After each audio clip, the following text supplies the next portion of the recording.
Bem-vindos a mais um episódio, hoje um episódio extra que eu estou compartilhando com vocês aqui nesse canal. Para quem não me conhece, eu sou Anderson Dick, sou fundador da Feotech e vocês têm acompanhado bastante das minhas histórias e inclusive as histórias de empreendedorismo, de carreira. E eu quis hoje fazer um episódio extra porque é um episódio que eu falo muito da minha história. É um episódio que eu converso com o meu mentor principal, que é o meu pai, que me ensinou muito de empreendedorismo. E eu acabei fazendo um bate-papo com ele na minha última viagem para o Brasil, onde eu pude contar muitas histórias, muita coisa legal. E eu dividi esse episódio em 2 episódios extras das quartas-feiras. Hoje vocês vão estar acompanhando a primeira parte desse bate-papo, dessa conversa, dessas histórias. E na próxima quarta vocês vão acompanhar a segunda parte. Eu espero que vocês gostem, espero que sirva de incentivo, espero que sirva de ajuda para quem está precisando de força. Eu espero que esse episódio sirva como incentivo, como motivação, como uma forma de eu compartilhar com vocês também um pouco do que eu aprendi, das coisas que eu vivi na minha vida e como eu, digamos assim, comecei a minha carreira, muitos dos meus erros, muitos dos acertos. Eu acho que isso é uma forma legal de apresentar isso para vocês. Então, assistam aí, espero que gostem.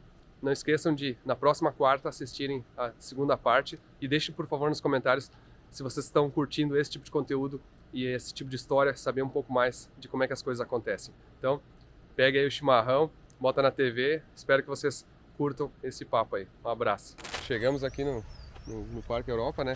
Na verdade, um dia de sol bonito, né, pai? Sim, um lindo dia hoje, especial.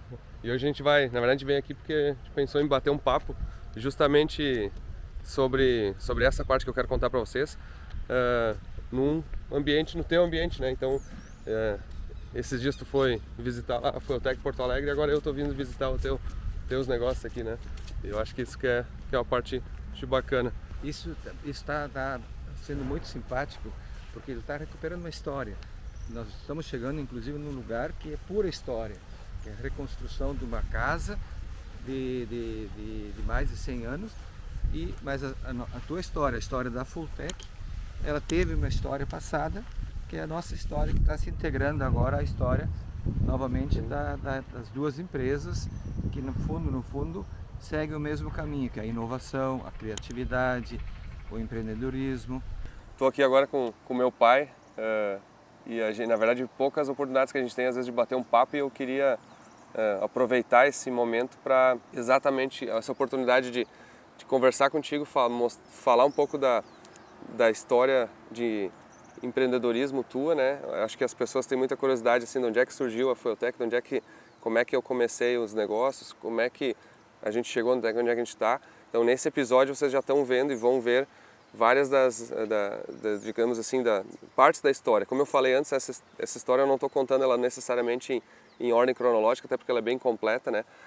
Eu já fiz um outro episódio que foi a parte da história da Feotech USA, digamos assim, mais relacionada à Proline. Eu vou ainda entrar em mais detalhes, porque, na verdade, 20 anos de história da Feotech, mais aí talvez uns 10 anos antes, que precede a história da Feotech, que é o que a gente está contando nesse episódio de uma maneira geral, dá bastante trabalho. Então, pai, obrigado aí por me receber aí. Eu acho que é um momento legal aí de a gente bater um papo e acho que depois de tantos anos, às vezes até recapitular um pouco assim do que a gente passou, né?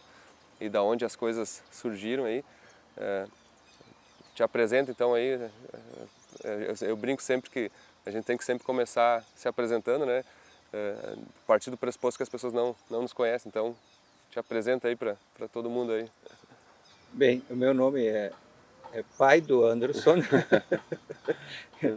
Isso é uma coisa bem interessante, que hoje em dia é um orgulho para a gente ter um filho que empreendeu, que ganhou o mundo e hoje é uma pessoa muito respeitada como um empreendedor, como um empresário criativo e que começou em Santa Cruz, está nos Estados Unidos, tem a empresa em Porto Alegre, ou seja, é um exemplo para mim de um empreendedor que ultrapassou os limites muito da sua história familiar.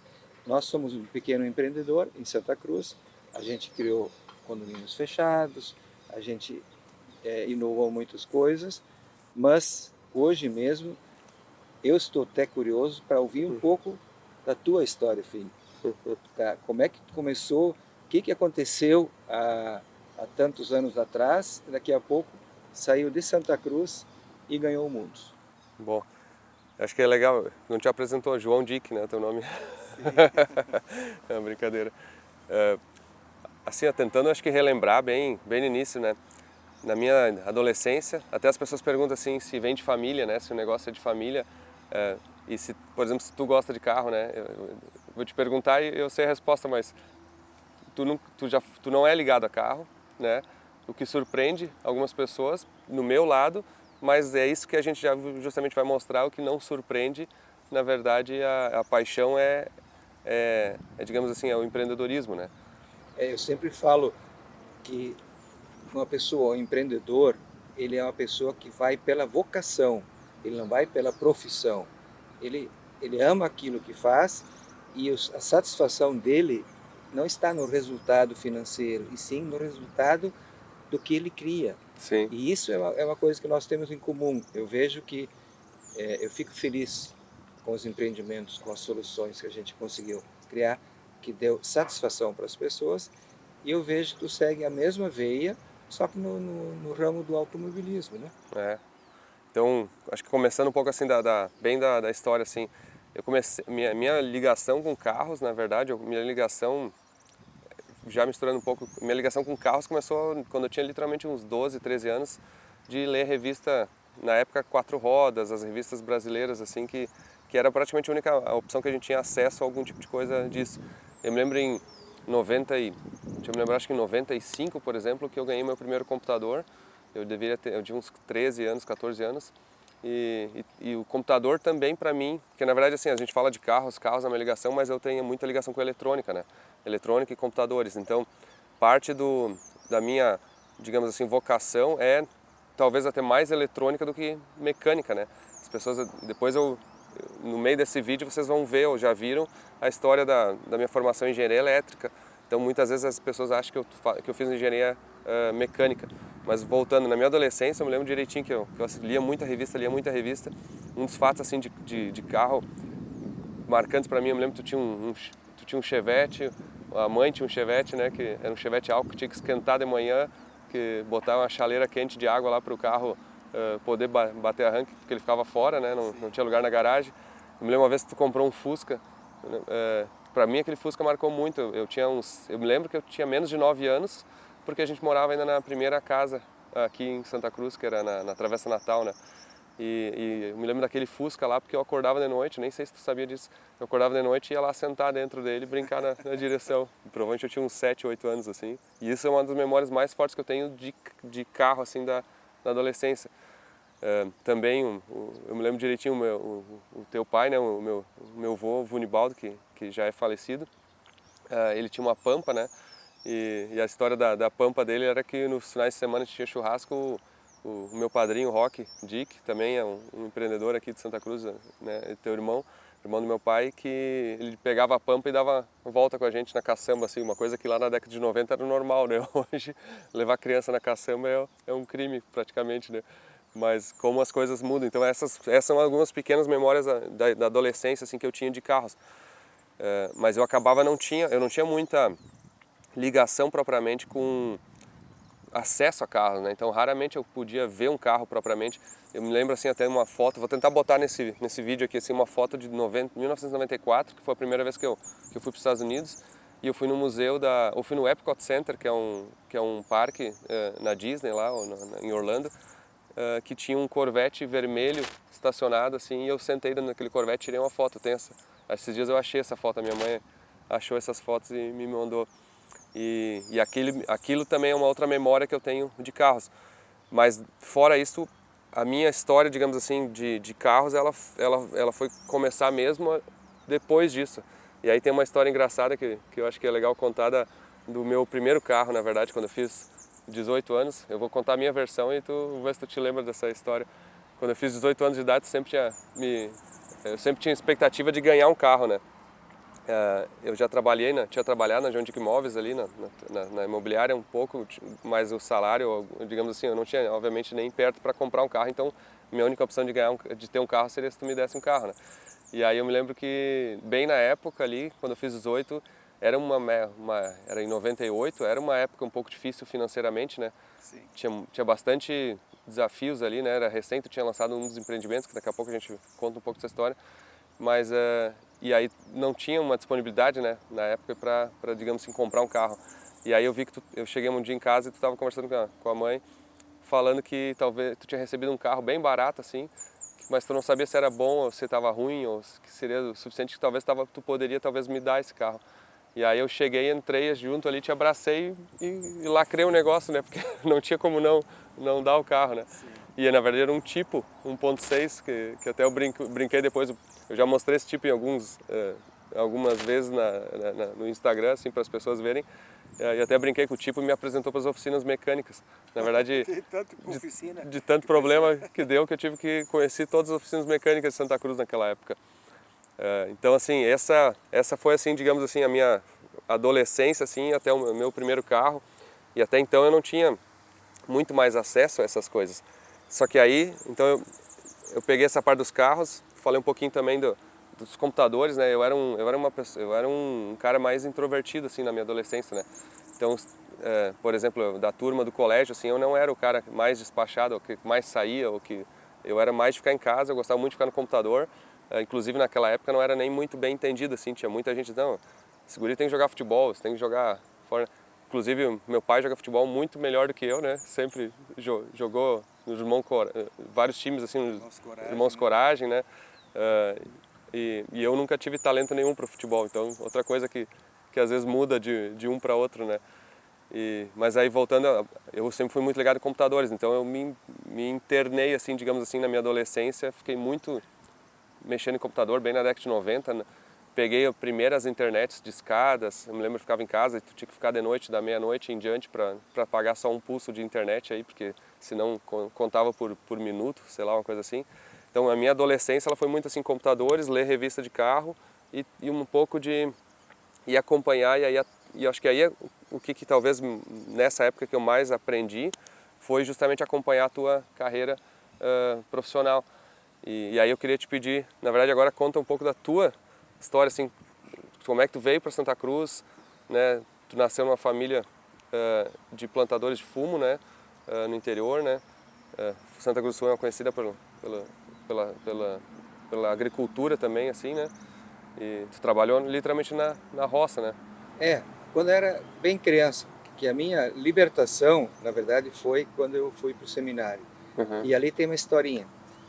Fiquei alguns anos lá, acho que quando eu tinha 15 anos, eu resolvi que não queria seguir por esse lado, só que eu tinha receio era abril, eu tinha receio de ir para casa, e o pai dizia, agora tu fica aqui ajudando na roça, e para o ano que vem a gente pode ver se tu vai para a cidade para estudar. Uhum. Eu vim direto para a cidade, já fiz 3 coisas. Arrumei emprego, arrumei pensão e arrumei colégio. Daí eu fui para casa e só informei ele, olha, saí do seminário, mas já tem isso aqui. E com que idade? Com 15 anos. 15 anos. Isso. E aí já tinha emprego, tinha o colégio e tinha a pensão. E o que foi o teu primeiro emprego? Ela foi numa loja de ferragens, era uma autoescola. Uma autoescola primeiro para plastificar a carteirinha, para receber documentos, depois foi direto depois para uma ferragem.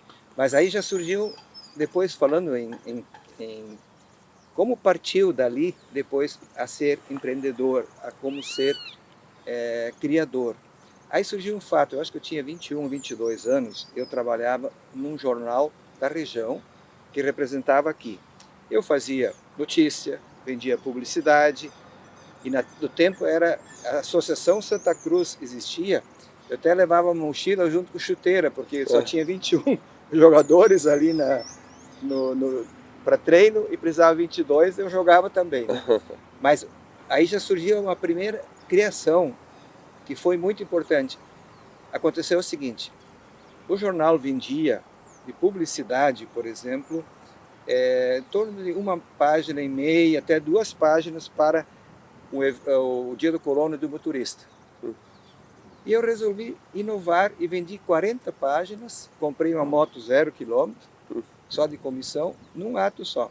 O que eu fiz? Qual foi a criação?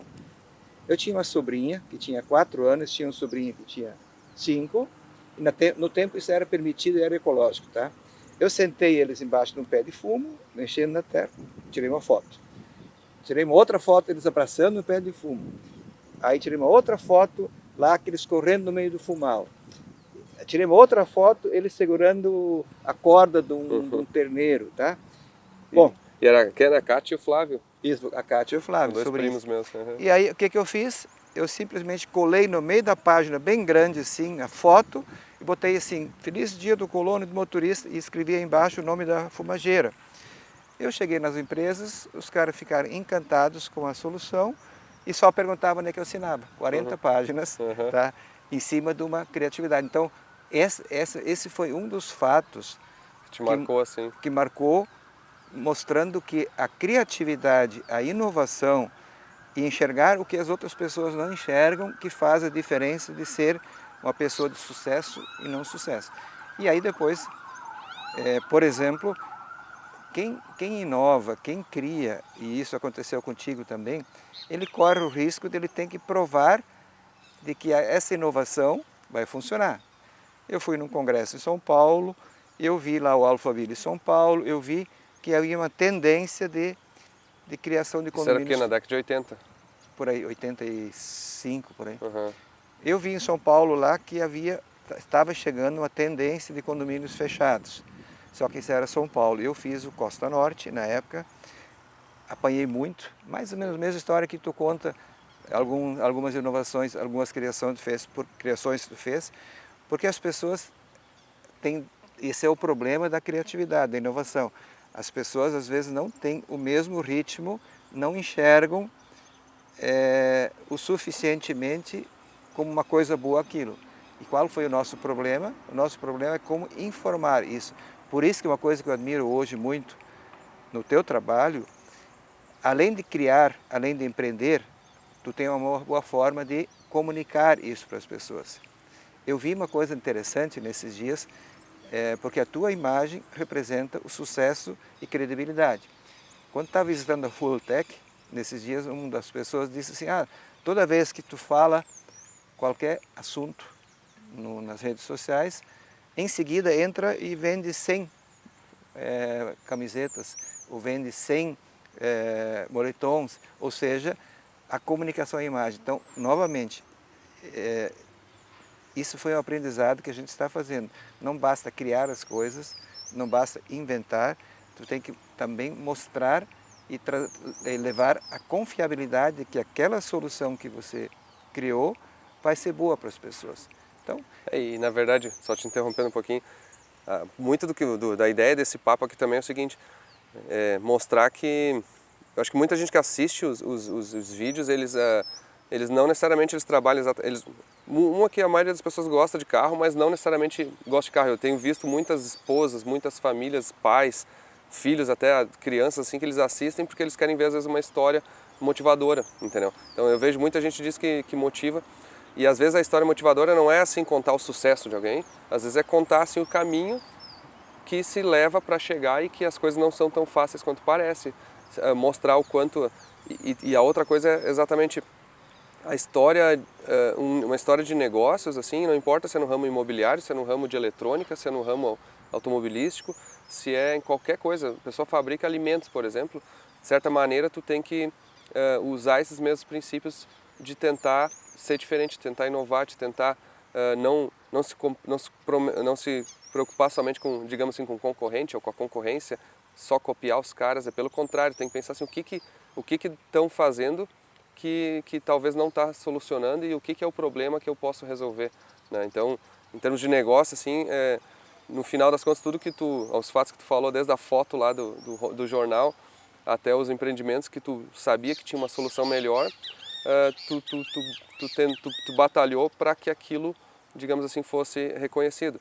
Só que às vezes a gente falha também. Muitas vezes assim, a gente tem uma ideia que a gente acredita que daria muito certo, e essa ideia a gente ou não consegue implantá-la naquele momento, ou o mercado, o universo não está pronto para aquilo ainda, e até tem uma história que não tem nada a ver com a gente, mas obviamente indiretamente tem o YouTube, por exemplo. Ele surgiu na época que a internet permitia já que tivesse streaming de vídeo, já tivesse vídeo lá na década de... então, acho que o YouTube foi 2000, né? 2000 e pouquinho, né? Mas antes disso, parece que 2 ou 3 anos antes, teve um site que fez exatamente o modelo do YouTube, só que a internet não estava pronta para isso. Então, assim, a ideia era boa, foi implementado certo, só que eles não conseguiram sustentar a operação até que estivesse estrutura para isso, que não dependia tanto deles. Então, isso já aconteceu e acontece com a gente também. A gente às vezes tem uma ideia de algum produto, de um mercado, de qualquer coisa, de um empreendimento que ela não consegue aplicar naquele momento. Então quase tu tem que guardar aquela ideia para o momento certo, porque se tu fizer prematuramente, tu queima a ideia e ainda não consegue viabilizar isso, né? Então isso também é um pouco assim de como é que mistura empreendedorismo e na verdade o que é empreendedorismo, porque quando tu fez aquela primeira foto lá, tu não sabia nem a palavra provavelmente o que era empreendedorismo. Tu fez naturalmente, tu fez por instinto, né? Tu fez alguma coisa assim. E na verdade, ainda hoje, não importa quanta experiência tu tem, a maioria das vezes a gente age por instinto. Às vezes a gente tem esse, cara, eu tenho o sentimento que isso vai dar certo, assim, eu acredito nisso. E aí, claro, vem as pessoas vai ter sempre gente que vai querer dizer, não, mas isso que tu tá fazendo tá errado. Ou isso assim não vai funcionar, não vai vender. E aí que entra a parte de mensurar, medir assim, será que essa pessoa está me falando é verdadeiro? Será que eu deveria realmente desistir dessa ideia? Ou será que eu realmente acho que essa ideia é forte e então eu vou ter eu vou persistir, eu vou ser resiliente, vamos dizer assim, para seguir com essa ideia. E eu acho que essa sensação, tenho certeza que na tua vida, e eu acho que isso, que eu estou explicando isso porque eu vendo de fora, quando eu tinha 13 anos de idade, eu me lembro que tu lançou justamente o empreendimento Costa Norte, que era um condomínio fechado aqui em Santa Cruz, foi o primeiro, acho, condomínio fechado, né, na região até. Sim. E eu me lembro assim direitinho, no lançamento era praticamente um terra virada assim com algumas ruas, era um condomínio de lotes, né, não era de casas prontas. E eu me lembro que as pessoas chegavam assim, mostravam o empreendimento, algumas pessoas falavam, tá, mas na rua aqui na frente é mais barato, é mais caro do que dentro do condomínio, tem alguma coisa errada, né? Porque justamente era o negócio, muita gente duvidava, não estava acreditando, e aí tu mostrava para um, mostrava para outro, no início assim teve muita gente que ia embora. Eu me lembro da tua cara assim de decepção quando não conseguia fechar o negócio. Me lembro da tua cara Sim. assim de tipo assim de tá difícil, quantas vezes tu chegou em casa assim, por isso que eu falei aquela outra história do tipo, que era bem nessa época, logo em seguida disso, que o investimento foi muito pesado, as vendas não surtiram imediatamente, né? Levou alguns anos para conseguir financeiramente ser viável o negócio. E todos esses anos foi muito pesado, assim. Tem uma coisa bem importante ali que se chama valor. Aquilo era um valor para mim, mas as pessoas não conseguiam enxergar nisso num valor ainda. Então, quem cria, ele corre o risco de criar um produto que a gente falou agora, fora do tempo, antes do tempo, e isso que aconteceu, ou para as pessoas não conseguem perceber. Dali que vem uma expressão que eu tenho usado e eu acredito, o sucesso do empreendedor é ele criar alguma coisa, uma solução às vezes, para as pessoas que nem elas não sabem que elas precisam disto. É se antecipar, só que para isso tu tem que mexer no coração das pessoas, na paixão das pessoas. Então hoje, por exemplo, partindo novamente para a Fueltech, por exemplo, qual é a emoção que tu desperta ao transformar um carro, que nem o caso desse Calibra, transformar um carro que era um carro normal numa vida? Como é que as pessoas reagem? Como é que tu reage a isso? Qual é a emoção que isso desperta nas pessoas? Então, o Calibra é uma coisa interessante. Naquelas revistas lá em 1993 ou 2, uma das revistas que eu tenho a imagem na minha cabeça exatamente é desse Calibra vermelho, na capa da 4 rodas, que eu lia e relia aquela revista. Eu tinha um pôster no meu quarto e eu olhava, e era bem na minha época de adolescência. Então, esse carro aqui, o Vectra GSI, o Gol GTI, todos aqueles carros da década de 90, para mim eles têm uma memória emocional assim muito forte. Então o que acontece? o nosso negócio hoje, na verdade, assim, é relacionado à paixão e o prazer, a memória emocional, tem tudo a ver com isso. Então, por exemplo, com certeza, para mim e para quem tem essa faixa aqui essa zona, essa idade de 30, 40, 50 anos de idade, viveu nos anos 80, 90, assim, a sua adolescência. E assim, tem certas músicas que tocam que tu te lembra, né, da adolescência, tem certos fatos que te lembram. E normalmente para quem gosta de carro, é a sensação de estar naquele carro que te remete para uma época assim de adolescência ou de infância, onde é que tu estava aprendendo muito, tu tinha uma vontade muito grande de ter aquele carro, só que obviamente era uma coisa, com 13 anos eu não tinha nem como ter aquele carro e nem muito menos dinheiro. E aí quando na verdade as pessoas depois elas atingem o sucesso financeiro, a estabilidade financeira, elas têm a possibilidade de poder, por exemplo, comprar uma coisa que traz uma memória emocional para elas. Então, outros exemplos, assim, na Ferrari que eu fiz nos Estados Unidos, eu botei um rádio, que era o rádio que eu tinha no meu tipo, de uma marca lá que chama Kenwood. Para mim, aquele rádio era a memória daquilo. Então, toda vez que eu ando no carro, me dá uma sensação, assim, de uma memória positiva. Então, quando a gente está, na verdade, o que a gente mexe é com, no meu caso, no caso digamos assim, da Feutech, tem muito a ver com prazer. Pouco do nosso negócio, ele é, digamos assim, relacionado a profissional, do tipo assim, alguém profissionalmente precisa daquele produto para competir. Existe, mas a maioria é exatamente uma pessoa apaixonada que ele leu revistas, ou ele acompanhou automobilismo, ele viu um carro numa pista de arrancada, ele viu um carro competindo, ele viu um carro no dinamômetro, ele viu um carro com uma potência grande. Então, por exemplo, esse Calibra aqui eu tenho certeza, eu acho que talvez é o Calibra mais famoso do Brasil, justamente por ter tantos anos de história e tanta gente conhece a história dele. E isso para mim tem um valor ainda maior, porque é um carro que às vezes os caras querem parar para tirar foto com o carro, não é nem comigo. Porque justamente os carros eles personificam uma sensação, entendeu?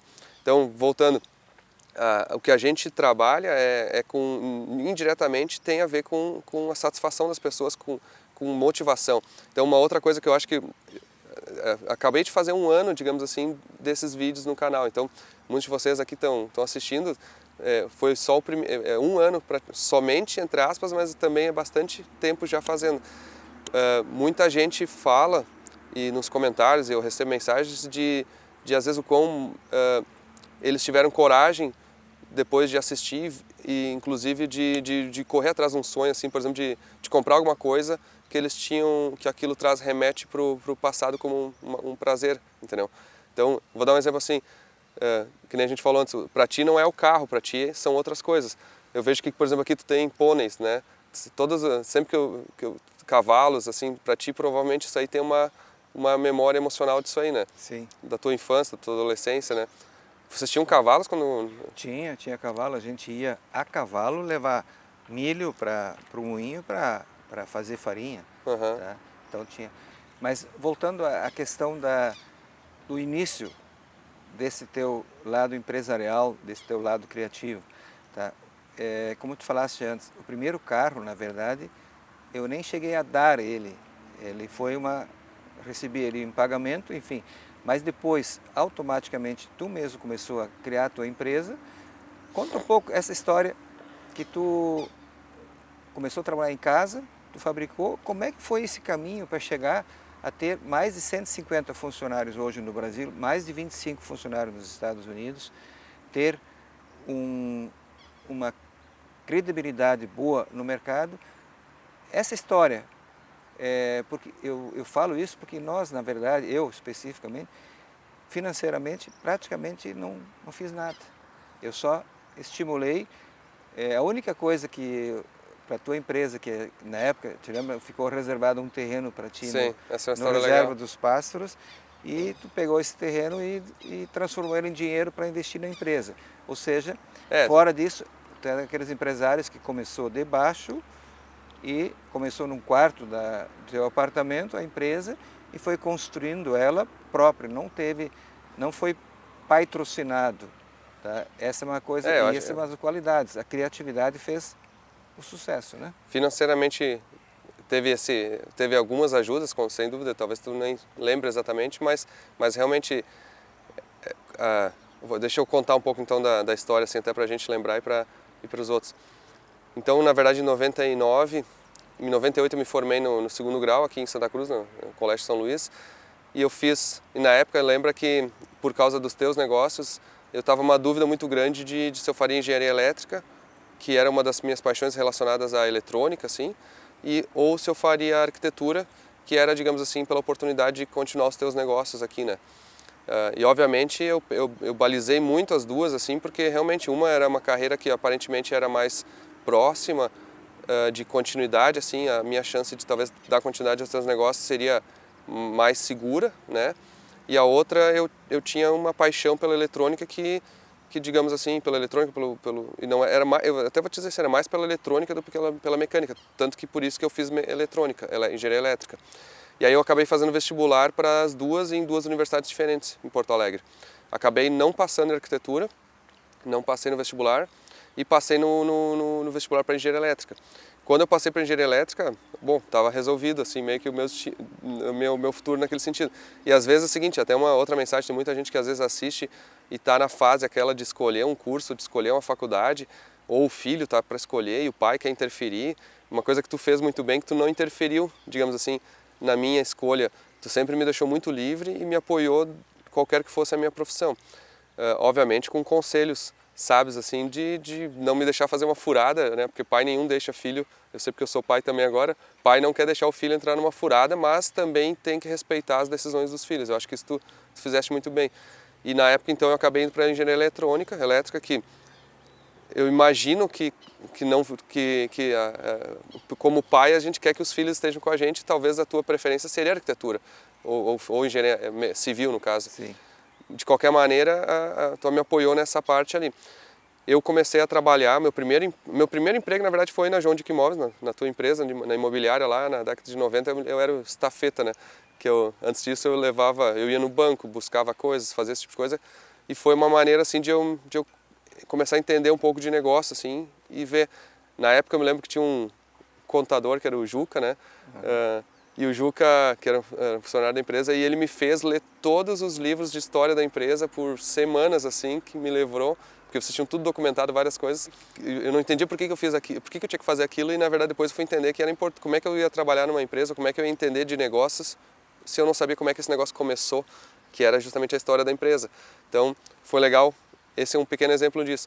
De novo, aí voltando, quando eu fui para Porto Alegre, eu tive um emprego, meu primeiro emprego foi em Porto Alegre, foi trabalhar na Universidade Federal do Rio Grande do Sul, numa pró-reitoria de pesquisa lá. Até minha chefe chamava Tânia, me lembro direitinho, e eu tinha que fazer a atualização do site daquela reitoria. E esse era o meu trabalho. Também foi um trabalho bem, assim, que eu aprendi um pouco de estrutura, no caso aí, como é que era um órgão público, como é que era, digamos assim, a vida na universidade, eu comecei a estudar ali.